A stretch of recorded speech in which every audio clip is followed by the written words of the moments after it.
guys for joining us on this episode of Chat with Wayne. This podcast we'll be talking to different guests from all walks of life, trying to get insight on multiple different topics. We'll delve into captivating conversation with our guests, just whether we're talking about life lessons or exploring professional endeavors. That's what it is. But on this week episode, I have a special guest. My boy Israel. Israel, what's going on, my boy? What's up, man? What's good, man? Thank you so much for joining me on this week's episode. No problem, man. No doubt, man. This week's episode, we'll definitely be talking about mental health. I think that's one of the topic or one of the issues that has been plaguing a lot of individuals, and more so a lot of males, because one of our downfall is that we fail to ask for help. True. Israel, let me ask you this question. How important do you think mental health is to our overall well-being? Yeah, it's very important, man. Like, it's good to not hold things in. It's good to just speak out. You know what I'm saying? It's really important to actually take that serious. And that's I feel like mental health it's such a broad topic, and there are different aspects to it that different. A lot of us. So for me in particular, I have one of my trauma, which is a form of mental health disorder, is depression. And a lot of us have these different type of trauma, a lot of different mental health disorder. I'm gonna list a couple of possible mental health disorder. And I want for you to tell me which of those disorders, may be synonymous with you, if there is any, because you may not know that it is a form of disorder. So I'm going to list a few of them.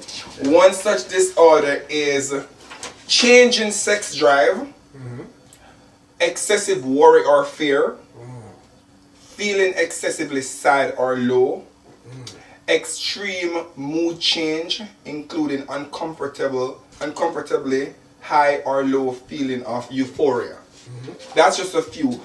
Does any of those areas have anything to do with you on a personal level, and how do you what steps are you taking to address any of those areas? Well, I can say when it comes to them. Wait, read one of those again. So let me repeat that for you. One more time. Let's get it. Excessive worry or fear, feeling extremely sad or low. Okay. Then you have extreme mood change, including uncomfortably high or low feeling of euphoria. Right. And another one is change in sex drive. I'm going to say excessive worry and fear, though.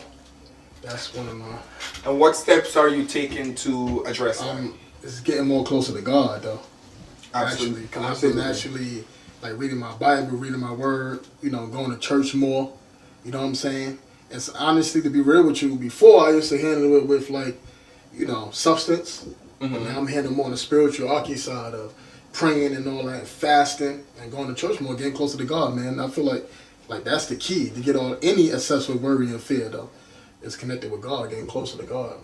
And it's just so ironic that you said getting closer to God, because as I was telling our friend earlier, Naeem, that earlier today I had my session with my therapist, and she asked me what is one of my my strength in moments when I feel depressed, lonely, unwanted. And I told her that I'm a firm believer. My faith is what brings me through, because I'm a firm believer in our superpower. And God has always been at the helm of everything that I do. So I tell her, because I'm a firm believer, and my faith is what I use to propel me to get over those moments. So I can definitely agree with you on that aspect of it. And I'll even go further to say, as males, oftentimes we fail to really ask for help, and it's no shame to ask for help. It doesn't.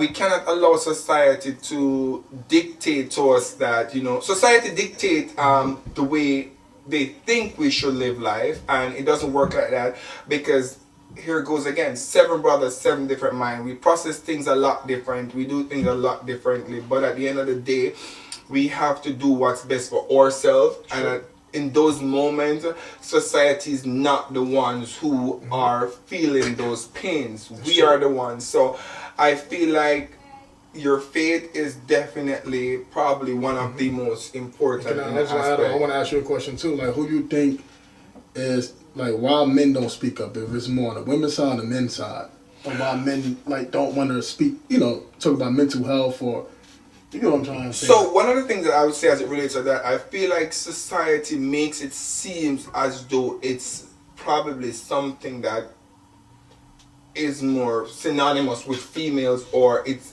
if you ask for help or you know you speak up, you could be it's probably, I think it's more on a feminine side, and in all reality it is not, because at the end of the day you have those moments when you feel low, you feel depressed, you feel unwanted, and it seems like no one cares about you. True. It does not mean that because you have those moments you cannot speak. And I feel like that's the narrative as males that we have to try and change, you know, try to be more vocal about what we want, you know, be more upfront about it. And society for me is just one of those aspects of life that if you allow to consume too much of you will really ruin you as a person. And for me, I've learned the hard way, because I have been in situation as it relates to friends, family, that I had to extricate myself. You know, I had to say to myself, you know what, this is what I want for myself. And because I want A for myself, and if I'm around this group of people, I'm not going to accomplish that, then I have to distance myself. And distancing does not necessarily mean that I don't love those persons or I don't care for them, but in those moments I have to think about the well-being of Wayne and what Wayne wants for himself. How am I going to achieve my goals? How am I going to go forward? So you have to be selfish in a positive light. So for me, that's how I look at it. That's because sometimes when I think you have to have a balance of it, because sometimes when you pour your cup and you don't pour your cup to others, and you don't pour it to your own cup, you could drain yourself. I know people that have been in relationships, they give all to that relationship and they ain't take care of themselves. They were losing themselves because they was in that relationship. So I would say, like, you know, people out there, into you or even me, like, I even learned how to more be selfish. And it's not wrong being selfish, because you have to put yourself first. And society make it deem like putting yourself first is wrong. You know what I'm saying? Because a lot of people pour their cup into a lot of people, and then their cup be empty and other people's cup be full, and then you starting all over. You playing catch up with yourself, bro. You have to being selfish is probably one of the best things that you can do for yourself. Yeah. In those moments, because I also feel like if the shoe was on the other feet, those individuals would be selfish. They're gonna think about what's best for them in those moments. So I definitely agree with you on being selfish. Yeah, man. What would you say to someone who, you know, maybe struggling with some sort of mental disorder, but they feel like they don't have no one they can relate or talk to? On a natural way, go talk to somebody, find a friend, or go to therapy, as you were saying. And for the spiritual way, go to God, man. Read your word. Get closer to God, man. Everything, help is in the Bible. Everything you're going through, anxiety, depression, scripture. They got scriptures to help you with anxiety and depression. You know what I'm saying? But I guess that would be depending on their faith and you know what religion. Or I would say, like, even find a hobby. Work out, play ball. Like me, like, I'm gonna be real with you. My show keep me going, because I've been plenty of times that I've been down and out, even in the present realm. But my show keep me motivated. So I'm just gonna say to people out there, find something to keep you motivated. Whether it could be a hobby, something you love to do, whether you want to work out, play ball, you know, sing. Find something to keep you motivated. You know what I'm saying? You have to. And I'm glad you say that, because I was talking with my therapist, and I told her that one of the things that really keep me going is the fact that I am able to lend a helping hand to cheerleading. So cheerleading is really something that I'm very passionate about. While I was living in Jamaica, that's actually how, you know, I came to the US almost a decade ago. But I feel like I owe it to the sports to give back in whatever way. And I have an Instagram page. It's called Cheer for Happiness, where I it's a platform where all athletes, it doesn't matter which team you're from or which team you're on in Jamaica, you know, we come together, we do those Instagram live. If they're keeping an event, I'll try and, you know, be a part of it, a sponsor in whatever way, shape or form. And I feel like we have been reaping the benefits. It also helps to highlight the progress that cheerleading has been making in Jamaica. Now, I think for 2025, there are a lot of new companies that have been formed, that have been established in Jamaica with past athletes themselves who are giving back to the sports. So that I am very proud of, and I attribute that to just the passion that these athletes have and the opportunity that cheerleading has presented for them. So definitely that's probably one of the reasons why I'm so passionate about just doing something like this, because I want to be able to be a resource for people, you know.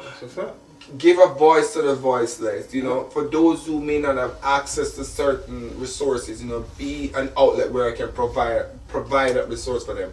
Because at the end of the day, even with with the podcast, my hope is to speak, as I said, speak to individuals from all walks of life, whether a doctor, a lawyer, a nurse, a plumber, it doesn't matter who you are, just a regular person, you know, and just try to get their insight and just some basic issues surrounding their professional areas that maybe have helped to another individual. So that's really what my focus is on. Do you believe that dating a public figure can exacerbate any mental health disorder? So you're a regular person, you're a regular guy, and you're dating a female who's a public figure.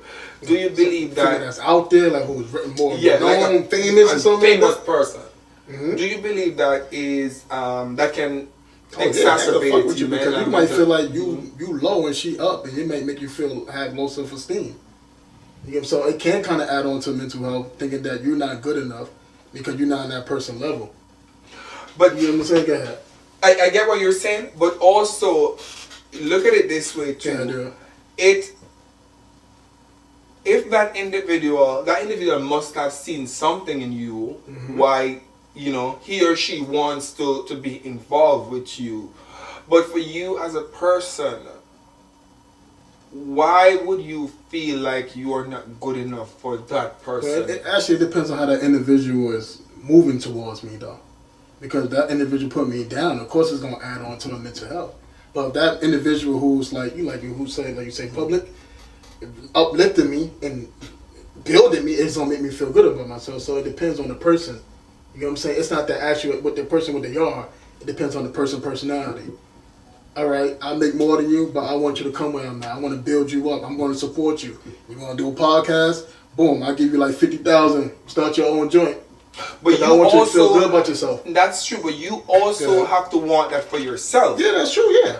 And many times one of the problems I see is that you may be dating someone who may be, you know, more financially stable than you are. Yeah.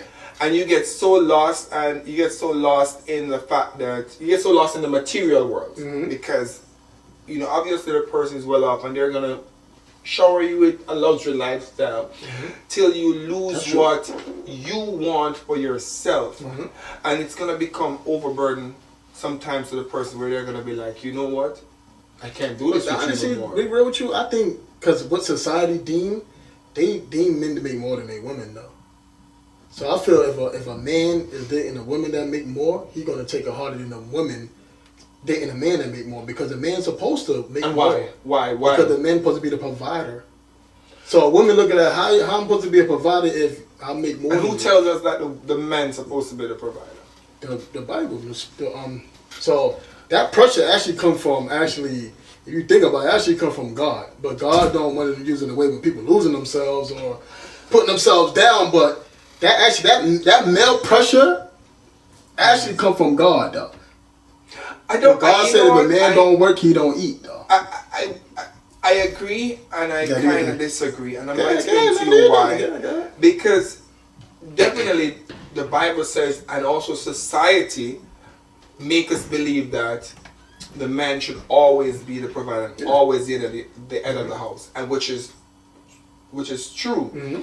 But it does not take your manhood from you if your female may be earning much more than you. It does not change that, because there are still a lot of different ways you can contribute and still have your manhood and, still show leadership. and own your dignity and That's show true. leadership. Yeah, that's a fact. So again, in this scenario, it shows that we allow money.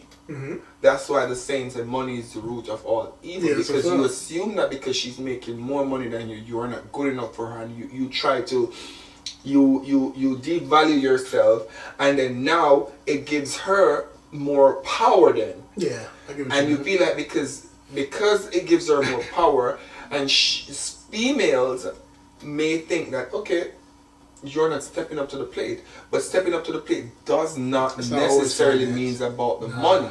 And I feel like that's where most males sometimes lose it, because you always think about money. It's not necessarily always Well, about that's your that. question. Who would be more the leader in a relationship? Not some person with knowledge or the person with money? Would be more lenient. Who would be more the leader in a relationship? Like who would be more the leader in a relationship? The person with knowledge or the person with money? You know what? I'm gonna say it's Because 50-50, and I'm gonna tell you why. yeah, because I'm gonna pick back what you were saying. The reason why I say it's 50-50, Yeah. you can have money and be an ass. you could though. You can have money and don't know what to do. You just start doing random dumb stuff. True. A person with knowledge, a person who understands, a person who have the ability to say, listen, you can invest in this. Let's start doing this. Let's expand. Let's build on what we have already. So it's like it can be 50-50. You need money to do all of those things. One have the money, one have the knowledge and the ability and the resource and avenue through which you are able to expand. So I think it's 50-50. I'm not going to say the person with the money or the person with the knowledge. I look at it both ways. But I was trying to connect what you're saying, where like if a man dated women who like make like more, like if he's more knowledgeable, if he got good knowledge, he could still be a leader in that relationship. Absolutely. Because that woman might not know what to do with her money, but he might know how to budget money. You know what I'm saying? And so you see why knowledge is like if a man got good knowledge, if he got good knowledge but make less money, he could still be the leader in that relationship because he's smart, he's knowledgeable. So now you see why I said 50-50. Yeah. So I cannot say one or the other. It's 50-50 for me. I like the fact that we have this platform that we're able to talk about mental health, and as males, that's something that we have to be able to speak truth to power. We have to ask for help when we need help. We have to be vocal. We have to be vulnerable. There are moments that I cry. Oh yeah. I don't care what nobody says. Yeah. There are moments that I go to my bed and I cry because sometimes I'm like, how am I able to manage? What's the next step for me? How am I going to move from point A to point B? What am I going to do? And I cry and I go on my knee and I said, because of my faith again, I said, Lord, I put everything in your hands. Yes, it's fact. You are the head of my life. You know what's best for me. So I am not going to shy away from things that society may think that a male should not do, or it's too feminine for a male, or I don't want to see no expletives, but F what society may think in those regards, because society is not going to be the one to solve your problem. You have to figure that way out. When these concerns or you have these issues, society, when you have when you are depressed, you can go to and stand in the middle of the road and society is going to say, oh, dude, no, it doesn't work like that. And I want to say this too, that men should cry, but we also got to keep it pushing while we cry though. Absolutely. Because like if we got a family to feed and we lost our job, men, and we supposed to be the sole leader and provider, you supposed to cry and keep it moving. And actually that would show your son or your daughter, your kids that, okay, life going to hit you hard and you're gonna be bumps But in how your road. you get up. Right, but it's how you get up, and then you gotta keep it pushing. Like you can't stay stuck. It happens, boom, keep it pushing. Go on to the next one. You lose a job. There's a lot of other jobs out there. Don't be soaking for 2 months over one job because you never know. It might be that job that you lose, and then you might find something better than what you lost, bro.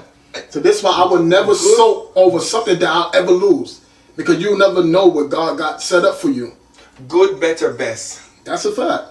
And they say when one door is closed, another one is Another open, door and open, a bro. better one is open. Another door open. And I can tell you that I've been in situation where I feel like my back is against the wall and I feel like my world is crumbling. Mm-hmm. And in those moments, as I said, my faith is what carry me through. I know the type of person I am inside. Mm. I know what I'm able to bring to the table. I know I have resources. I have persons around me that I'm able to call upon at any given time that will tell me the hard truth, that will tell me that when life is going to be life. But at the end of the day, how do you have to figure a way out how to make it work for you? I can give you a prime example. I remember when I when I just migrated to the States in 2017, and I think it was about February 2018. I remember I was like, damn, why do I feel like this, you know? Because of what they show you on TV, you think that, oh, the glitz and the glam, you see the light, they show you that you see all of these pretty things and you feel like, oh, this is what America is about. But when reality hits you and I'm like, nope, I'm going home. Yeah, that's a fact. And I remember I purchased a ticket, and a one-way ticket to go back home. And I was talking to a friend the night, and the friend said to me, so let me ask you a question. Did you believe that when you left Jamaica to come to the US, it was going to be easy, or it's going to be that easy? And the friend said, no. So you think if you go back to Jamaica now it's going to be better? It's probably going to get worse. So you tell me what you think is the best option for you. Where you at now and try to figure it out, or go back to a situation that was bad when you left, that's going to be worse when you get back. And I sit and I say, you know what? That's actually true. And I cancel the ticket and I say, you know, Wayne, you got to figure it out. Fast forward to now, we are in 2025. I have been able to accomplish so much, not necessarily where I want to be, but it's way better than where I was almost a decade ago. So it shows that progress is, I'm making progress. It may be slow, but as I said, the proof is in the pudding. There's a lot of things that I've been able to accomplish and I've been able to do that I'm grateful for, and I'm grateful for the person that I have in my life that has helped me so much. So who's your biggest supporter when you when you went through your mental stuff?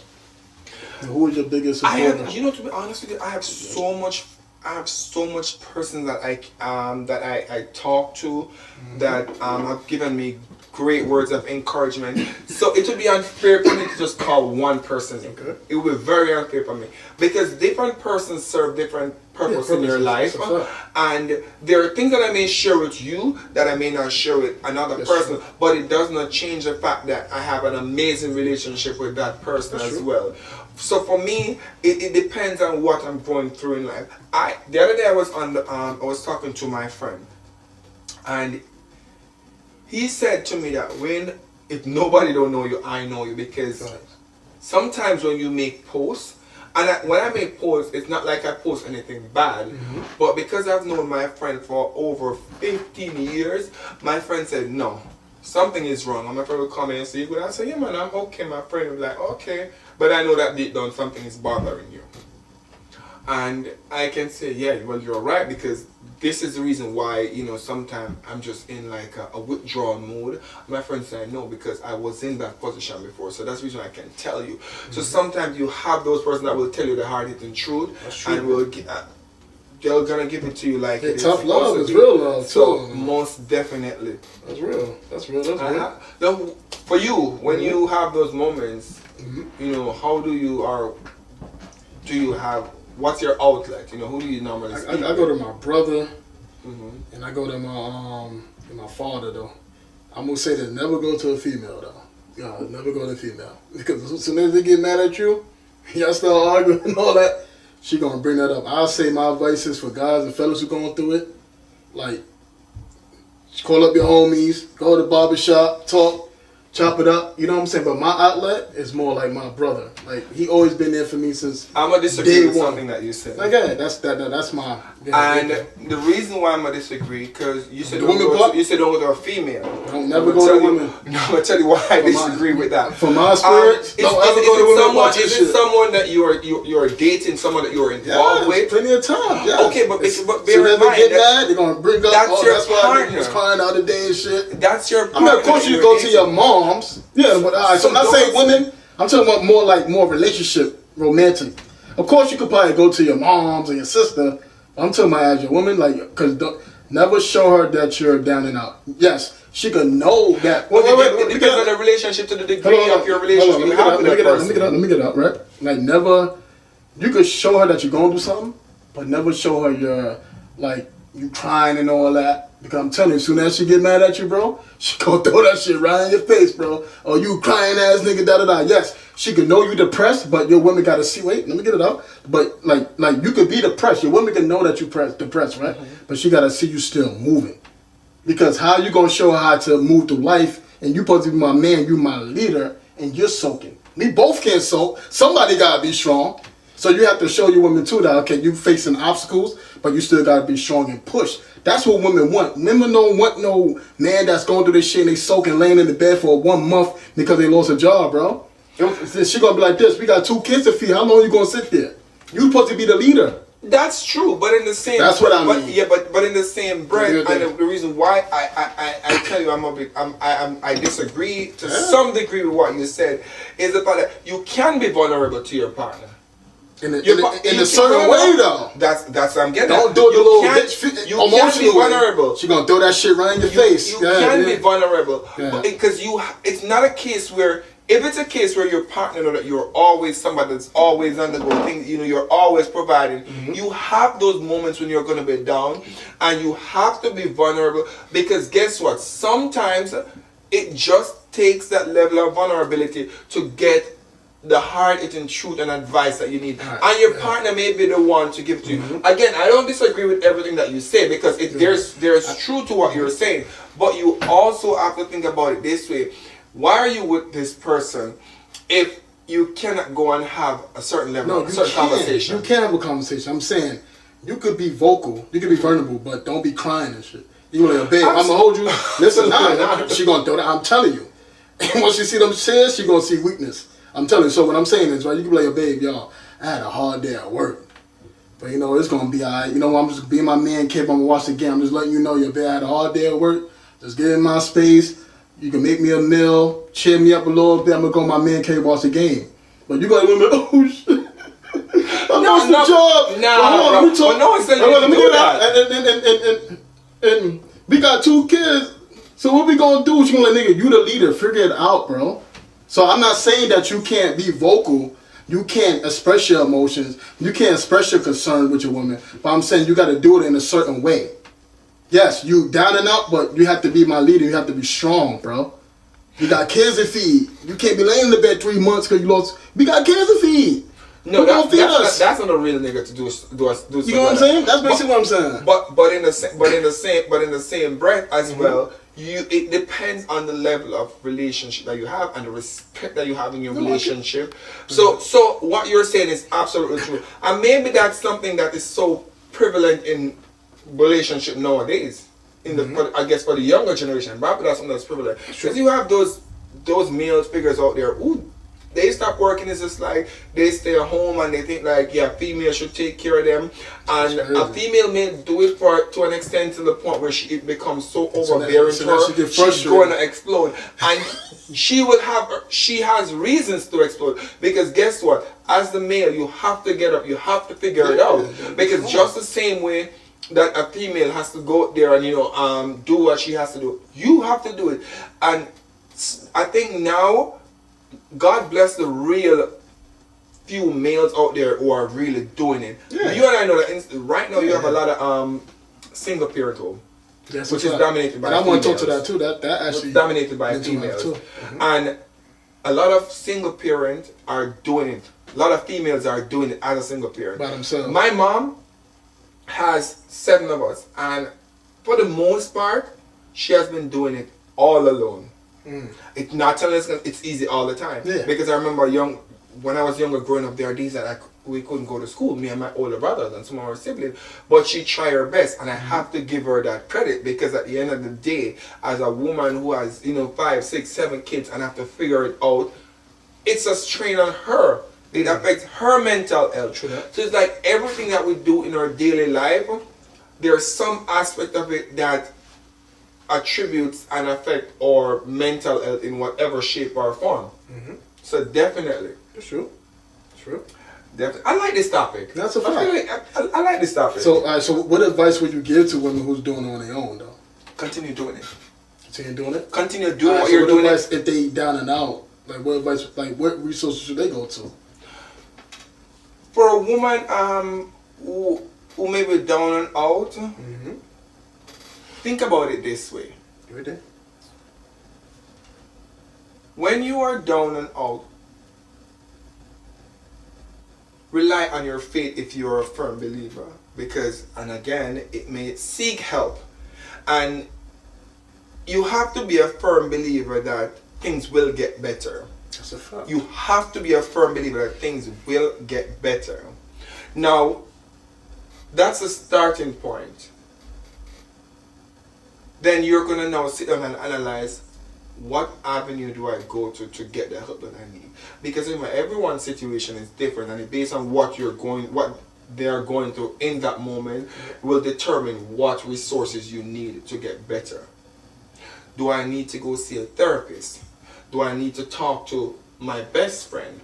Do I need to just take a vacation? Do I need to extricate myself for a moment to just reevaluate and just go through a whoosah moment in life? What is it that she's going through in those moments will determine what help that she needs.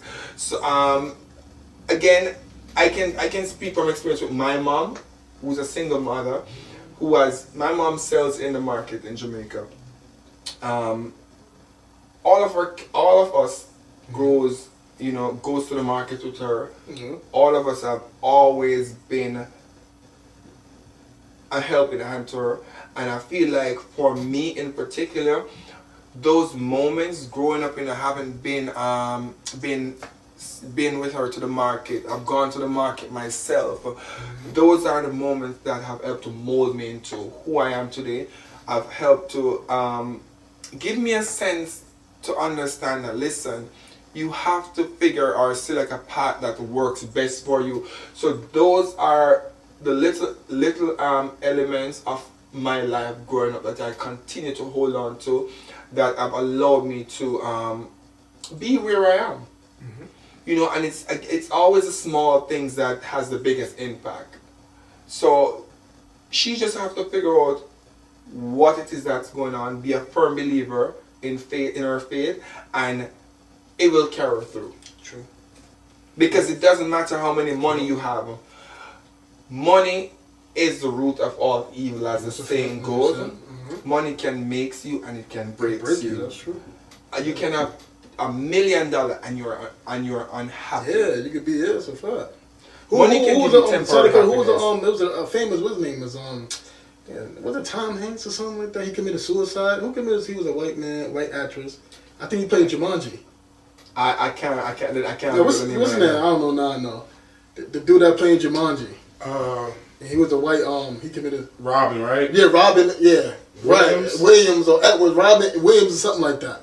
And he had a lot of money, right? Yeah, and he actually, so it's funny that you said that, like, money is not everything. You know what I'm saying? Like, money is not everything to help mental problems. Because, like you said, even Michael Jackson, he was a millionaire. Almost, and he still wasn't happy. Okay, and he wasn't probably happy. feel like, he still wanted a childhood and all that. Something was missing. So it's funny that you say that, though. There's so much that's going on in our society that... And a lot of persons who have money are the persons who are being caught up in the wrong things, True.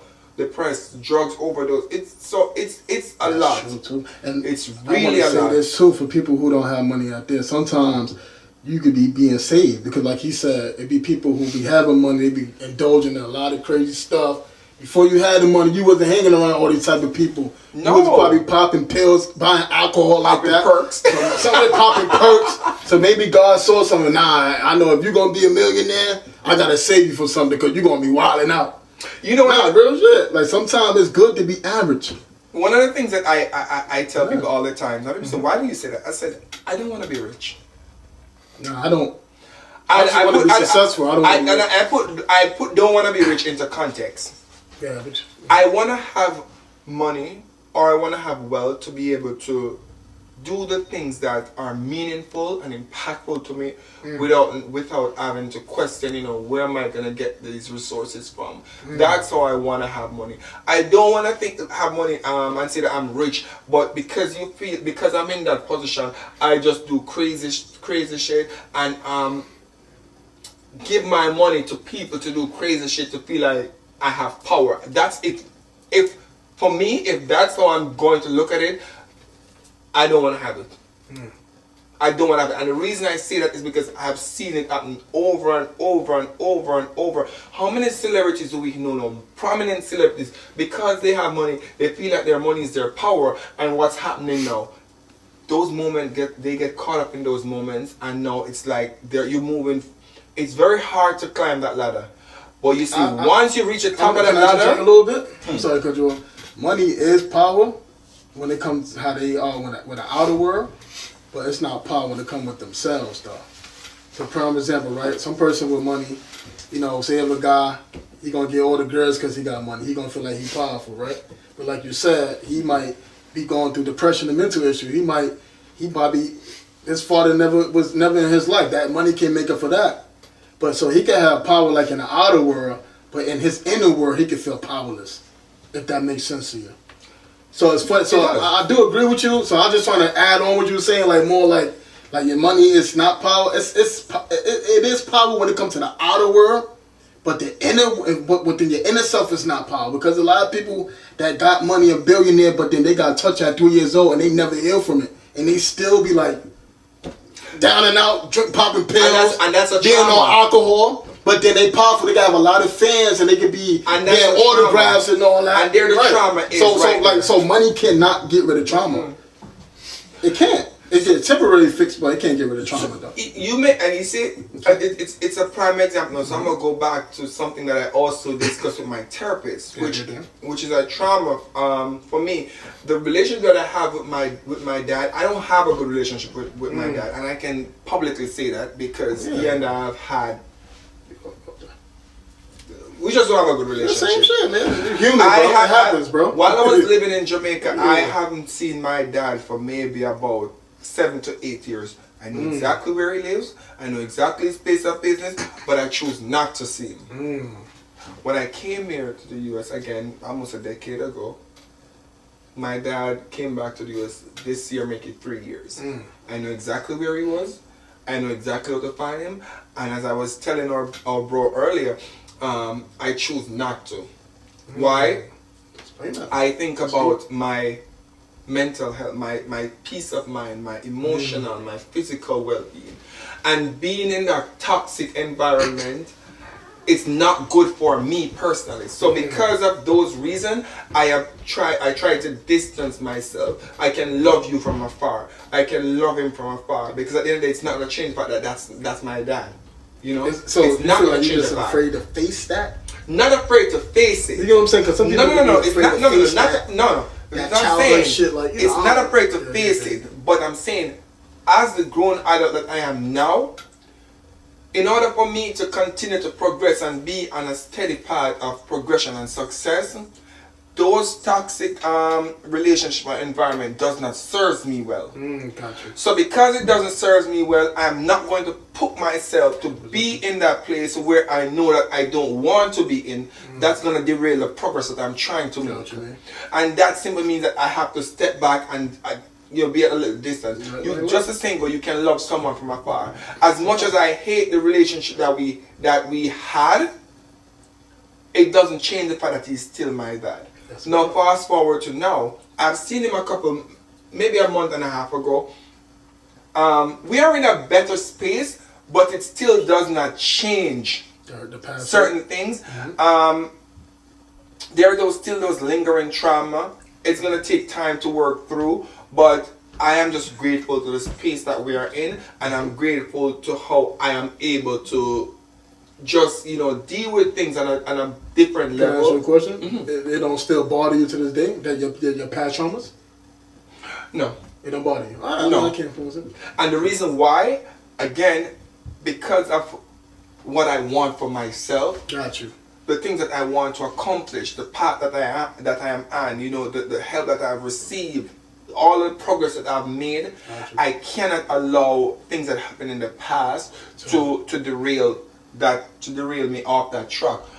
What I can tell you though, you're always gonna have those lingering trauma. There's always gonna be something that kind of triggers You forget, but you never forget. So now one of the things my therapist asked me, what do you want out of the relationship with your dad? And I explicitly told her, I said, honestly speaking, there's nothing that he can do for me now that's going to change anything. I said, I'm okay with where we're at currently. I said, there needs to be a conversation because there are unanswered questions. I said, but am I forcing that conversation? Absolutely not. If it happens, it happens. If it doesn't happen, then I'm still fine, because as it is now, where we stand, I am okay with where we stand in a relationship. True. I am very much okay with that.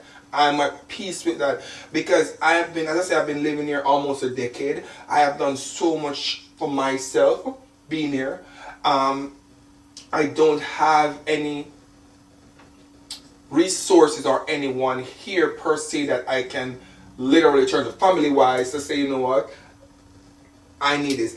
All the help that I've received here while living in the States have been from strangers who have become family to me.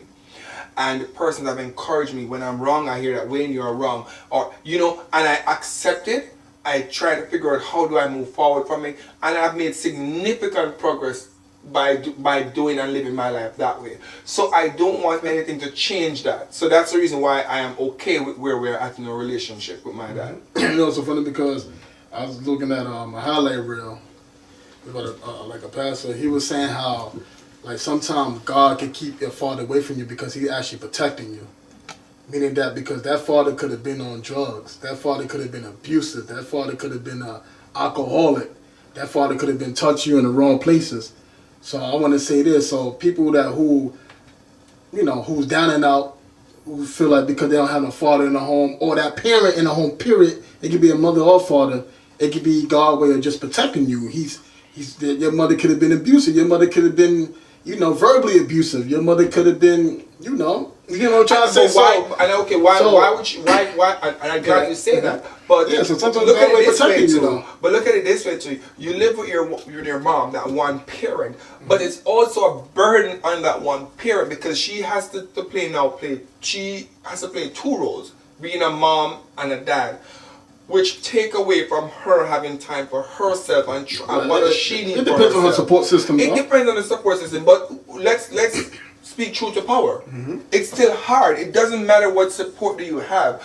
It's all, if you don't have both parents, it's still a struggle. You could have the amount of money you have doesn't change that fact. Yeah. It doesn't change that fact. Being a single parent is hard. And I'm not going to stand here and say it's only females alone doing it. You have those male figures who are single fathers who are doing a damn good job. Shout out to all of those males who are single dads who are doing a good job. You are changing that narrative because, again, society look at female as being the ones who are, being single parent. But you have those dads who are doing amazing. The other day I looked on, there was something I see on Instagram where this dad, he works 3 jobs to ensure that I think it's his daughter or son, get a very good education. They graduated from college at the top of their class. I think his son was a valedictorian. Yo, you know how that makes me feel? Because sometimes, in all honesty, because sometimes we are seeing this from a female single parent. Mm-hmm. Now it's a single parent who's a father who has done it all for his kid, to ensure that he gets the best education. That makes me feel really good. And as a male in particular, I am very proud and happy for that because, again, society allows us to feel like as male, they put us in a box. We're stigmatized. So we have to change that narrative. And I'm glad that that father has done so much to kind of change that narrative. There's so much more progress that we have to make. And there are many other fathers that are doing the same thing. And I'm going to be real with you. I feel like this era of fathers is better. They're getting much, much better. They more, funny that you said that, because my friend grew up with, you know, our fathers was in a home like that. But my friends now, they got their fathers and they actually doing a thing. Like, so it's funny that you say that. So I agree that fathers are actually more like stepping up to more to the plate. You know what I'm saying? Definitely. So shout out to the good guys out there. Shout out to all the good fathers. You know I mean, what I'm I feel saying? like, and again, as I said, I feel like they don't get enough credit, bro. No, they don't get enough credit at all. They don't. They don't. And the other day, I was also talking to someone. I said, you know what I like?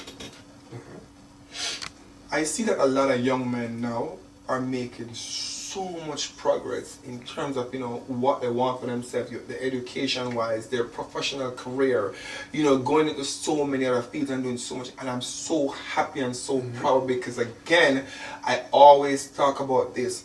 The way how society have cloaked us in a box, they are breaking themselves out of that shell. They are going into so much different professional areas. They are doing so much on the court to fight for custody for their child. Listen, and it just speaks true to power and show you that as men, you have to continue to fight. Because we're living in perilous times now. Let's be real about it. With all that's going on in our country, it's perilous times, and it's not necessarily for the best, but we have to fight the good fight.